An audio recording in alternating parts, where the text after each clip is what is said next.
할렐루야. 하나님의 은혜가 오늘도 함께하기를 간절히 바랍니다.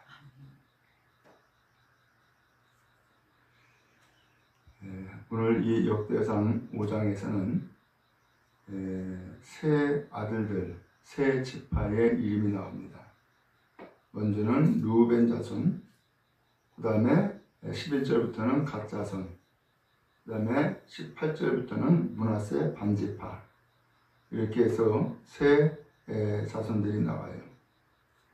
근데 이 세 자손의 특징은 바로 하나님이 가나안 땅을 약속의 땅으로 말씀하시고 그 땅으로 들여보내시겠다고 하셨는데 이 세 지파는 가나안 땅에 들어가지를 않아요.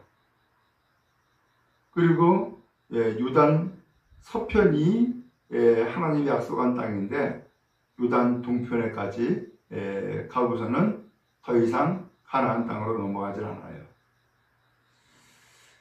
그래서 이 세 개 지파는 므낫세 반지파가 위쪽에, 그 다음에 갓 지파가 가운데에, 그 다음에 르우벤 지파가 그 아래, 이렇게 해서 배치가 되어지게 됩니다. 그러면 왜 이렇게 세 개 지파가 유단 동편에 머물게 되었느냐? 큰 이유는 이 세 개 지파가 먼저는 요청을 했어요. 뭐라고 요청을 했냐면은 여기에 목축하기가 좋으니까 이 땅을 우리에게 주세요 라고 한 거예요. 이 땅을 우리에게 주시오. 그래서 목축하기 좋다, 소위 말하면 땅이 요단강 동편의 땅이고 그 다음에 비옥하기 때문에 농사가 잘 된 거예요. 농사가 잘 되다 보니까는 목축하는 것도 잘 되는 거겠죠. 그렇게 해서 이 땅을 차지하게 해달라고 요청을 하는데 그 땅을 차지하기까지 지도자는 이런 얘기를 하죠. 이 땅을 너희들이 요청한 대로 주긴 주는데 조건이 있다. 그 조건이 무엇인가 하면은 하나님이 약속의 땅으로 가나안 땅을 말씀하셨는데 그 가나안 땅에 다른 형제들이 다 들어가야 된다. 그러니까 너희는 이 땅에 너희 가족들을 남겨놓고서 가나안 땅에 들어가는 그 길에 앞장서라. 선발대가 되라. 그렇게 해서 너희 형제들이 가나안 땅을 다 차지하고 나면은 그때서야 너희가 이 유단 동편으로 돌아와서 그 땅을 차지할 것이다 라고 조건을 붙여 약속을 한 거예요. 그렇게 해서 이 세 개의 지파, 므낫세 반지파와 갓 지파와 르우벤 지파가 이 유단 동편의 땅을 차지하게 된 거예요. 자, 그러면 좀 구체적으로 오늘 이 세 개의 지파가 어떠한 사람이었고 어떤 일이 있었는지를 먼저 말씀을 나누고자 합니다. 1절에 보니까 이스라엘의 장자 르우벤의 아들들은 이러하니라 그랬어요. 그런데 거기에 가로쳐가지고 말씀이 나오는데 이렇게 표현하고 있어요. 르우벤은 장자라도 그의 아버지의 침상을 더럽혔으므로 장자의 명분이 이스라엘의 아들 요셉의 자손에게로 돌아가서 족보에 장자의 명분대로 기록되지 못하였다. 이렇게 말씀이 나와요. 무슨 일이 있었던 거예요? 오늘 이 르우벤은 육신적으로는 장자였어요. 그런데 장자가 못됐어요. 이유가 뭐냐? 아버지의 침상을 더럽혔다. 그 말하면 아버지에게 첩이 있는데 그 첩과 통관을 함으로써 이 르우벤이 아버지의 침상을 더럽혔다라고 말씀해요. 그러니까 이 르우벤은 육신적으로는 장자였지만 이 장자의 명분을 잃어버려요. 그리고 심지어는 족보에도 기록되지를 못해요. 치명적인 아픔 혹은 치명적인 죄를 지었던 것이죠. 오늘 이렇게 해서 르우벤은 장자였지만 장자로서 기록되지 못하고 장자를 빼앗겨요. 이전에 가서 유다는 형제보다 뛰어나고 주권자가 유다에게 났으나 장자의 명분은 요셉에게 있습니다. 형제 가운데에서 뛰어난 형제가 유다였는데 유다에게 장자의 명분이 돌아간 것이 아니라 장자의 명분이 요셉에게로 돌아갔다라는 거예요. 자, 그리고서는 이 루벤에게 있었던 일들을 그 다음에 쭉 나와요.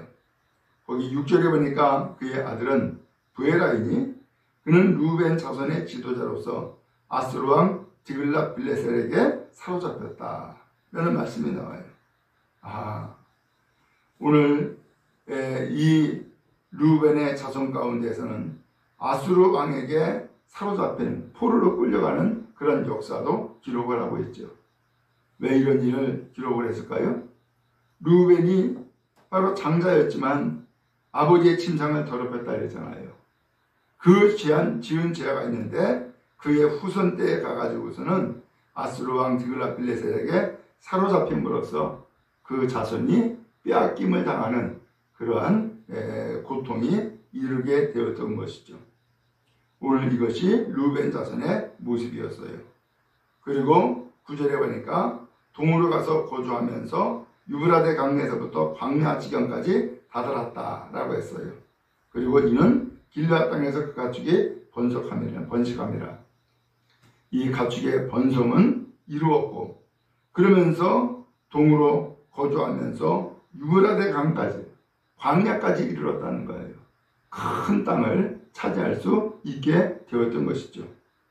오늘 이렇게 해서 큰 땅을 차지하는 그러한 큰 힘을 얻긴 했지만은 그는 이 루벤은 장자로서 그 명부에 들어가지 못하는 비극을 갖게 되어진 것이고 그래서 이 루벤의 자손은 그 누구도 장자가 되지 못하는 그러한 비극을 얻게 되어진 거예요.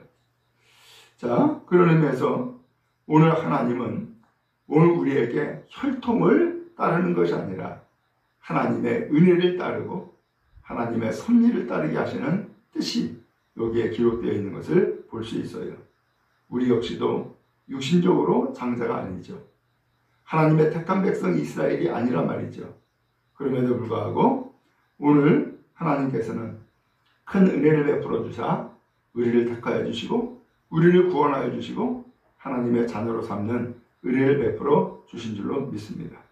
그러므로 오늘 우리 역시도 육신을 따르는 것이 아니라 믿음을 따르고 은혜를 따르며 하나님의 뜻과 섭리를 따르는 믿음의 길을 가는 주의 백성 다 되기를 간절히 바랍니다. 한편 두 번째로는 갓자손이 나오죠. 11절에 갓자손은 루벤 사람을 마주 대하여 바산 땅에 거주하면서 살레갑까지 다다랐다 라고 쭉 나와요. 그러면서 우두머리는 그 다음에 13절에 조상의 가문의 형제들은 그러면서 쭉 자손들이 나와요. 그런데 마지막 17절에 이상은 유다왕 유담 때에 이스라엘 왕 여로보암 때의 족보에 기록되었다. 이게 무슨 말씀인가 하면은 이 갓은 레아의 여종 실바를 통해서 낳은 7번째 아들이에요. 근데 이 갓이 그 족보에 소위 말하면 기록이 누락되어 있는 거예요. 빠져 있는 거예요. 근데 언제 이 족보에 들어갔느냐? 17절에 나온 것처럼 유다왕 유담 때, 이스라엘 왕 여로보암 때에 족보에 들어갔다. 뒤늦게 족보를 정리하고 뒤늦게 족보에 들어간 것이죠. 참 다행이죠. 그동안에 어떻게 보면은 중심적인 사람이 되지 못했고 변방과 같은 사람, 특별히 레아의 여종 실바를 통해서 낳다 보니까는 그런 자손이다 보니까는 관심 받게 혹은 중심 받기의 사람이었던 것 같아요. 그런데 그렇게 해서 족보에 빠져 있는 이 갓이 나중에서야 기록됨으로써 정말로 하나님께서 이를 잊지 아니하시고 마지막에 포함시켜서 하나님의 백성 이스라엘의 자손으로 등록하게 한 그러한 사람이었다는 것을 알 수 있어요. 오늘 말하기는 우리의 이름이 하나님의 생명책에서 누락되는 일이 없는 하나님의 백성 되는 은혜가 있기를 간절히 바랍니다. 그래서 오늘 하나님께서 참으로 이 레아 여종 실바를 통해서 낳은 아들, 그랬던 7번째 아들 그리고 관심 밖에 있는 사람이라 할지라도 하나님은 빠지지 아니하시고 그 모든 사람들을 다 택하여 부르시고 또한 이끌어 주시는 줄로 믿습니다. 그러한 모습을 깨닫게 한 사람이 바로 갓자손이었다라는 것을 알 수 있어요. 그 다음에 세 번째로는 므낫세 반지파에 대한 말씀이에요. 이 므낫세는 도대체 누굴까? 이스라엘의 12아들 가운데에 요셉이 있죠. 그 요셉이 그 12지파를 이루는 사람이 돼요. 그런데 이 요셉에게는 갑절의 은혜를 베풀어 주죠. 그래서 요셉에게 줄 것을 누구한테 주느냐? 요셉의 아들들에게 주어요. 그 아들이 바로 므낫세와 에브라임이에요. 오늘 그런데 이 므낫세는 사실은 요셉의 혈통으로 보면은 장자예요. 그러므로 앞서서 요셉에게 뭘 준다 그랬어요? 장자의 명분을 준다고 했잖아요. 그러니까 므낫세가 장자의 명분을 얻을 사람이라고요. 그런데 그 아버지가 요셉의 아들들에게 축복을 할 때 손을 어긋나게 해가지고서 축복을 하죠. 결국은 장자가 바뀐 거예요. 그 장자가 바로 에브라임이 된 거예요.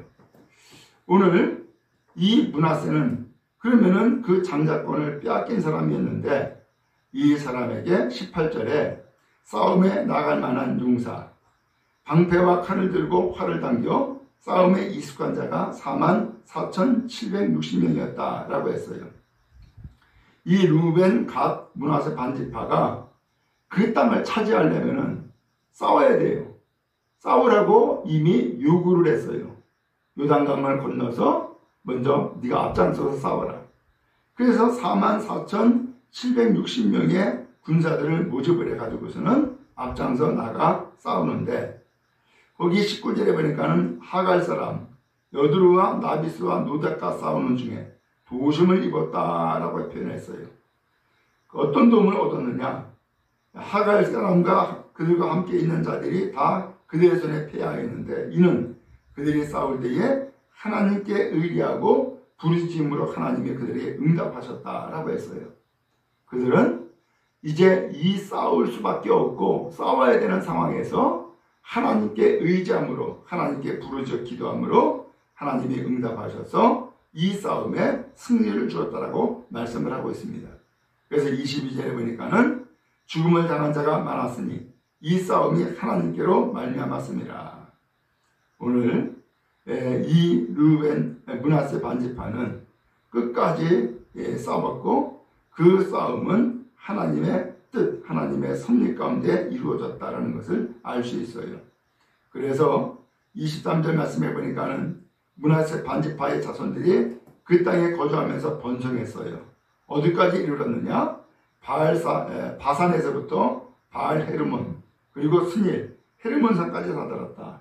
저 북쪽 끝에 헤르몬산까지 땅을 다 차지하는 그러한 영토의 큰 확장을 이루는 자손이 바로 므낫세 반지파였던 거예요. 자, 그리고서는 이렇게 해서 하나님 앞에 복을 받았는데 문제는 25절에 그들의 조상들이 하나님께 범죄하여 하나님이 그들 앞에서 멸하신 그 땅 백성의 신들을 가늠하다 섬겼다. 아, 그 땅을 차지한 것까지는 좋았는데 그 땅의 우상들을 가늠하듯이 섬겼다라는 거예요. 그래서 하나님이 심판하시죠. 26절에 보니까 이스라엘 하나님이 아수르 왕 불의 마음을 일으키시며 아수르 왕 디글랏 빌레셋의 마음을 일으키시네 그랬어요. 그래서 이 아수르의 두 왕 불 그리고 디글랏 빌레셋 이 두 왕의 시대에 이 르우벤과 갓과 므낫세 반지파를 정말로 공격을 해요. 결국 포로로 끌고 가죠. 그래서 하랄과 하벌과 하라와 고산강에 옮겼다라고 했어요. 그들의 영토가 컸지만은 나중에 이 아수르의 공격을 받고서는 크게 축소가 되어진 거예요. 이게 바로 두개반 지파, 요단 동쪽에 있는 이 지파의 그 족속들 그리고 또한 그들이 어떤 일이 있었는가를 기록하는 그런 내용이에요. 자, 여기에서 다시 한번 우리가 말씀을 정리하고자 해요. 오늘 이들은 하나님의 약속의 땅보다도 사람이 보기에 좋은 땅을 차지한 사람들이에요. 결과적으로는 그 땅을 차지할 수 있었으나 그들의 중심에는 하나님의 약속보다는 무엇이 우선이 되었어요? 내가 보기에 유익된 것, 내가 보기에 이익이 되는 것이 우선이 되었어요. 오늘 결과적으로 그 땅에 들어가서 살긴 살았지만 문제는 그 땅에서 살아갈 때에 야말로 하나님의 어떤 진리와 하나님의 뜻을 따르는 그러한 삶보다는 육신적인 혹은 거기에서 우상을 섬김으로써 그 차지한 땅을 빼앗기는 므낫세 반지파가 있는가 하면 나중에서야 족보에 뒤늦게 들어가서 족보에 포함된 가짜손이 있고 더 나아가서 루벤은 장자였지만은 장자권을 빼앗기는 그런 비극을 맛본 사람들, 바로 이 사람들이 이 루벤 자손이었던 거예요. 오늘 이들이 한결같이 완전하진 않았죠. 그럼에도 불구하고 하나님의 그 땅을 차지하게 함으로써 결국은 하나님의 약속의 땅에서 더 넓고 더 큰 영토 확장을 이루었다는 것을 알 수 있어요. 오늘날의 이스라엘 땅은 어때요? 오늘날은 그 땅을 다 빼앗겼죠. 이제 다 빼앗기고 하나님의 약속의 땅, 그 땅만 남아있는 그런 상황이 오늘날 되었어요.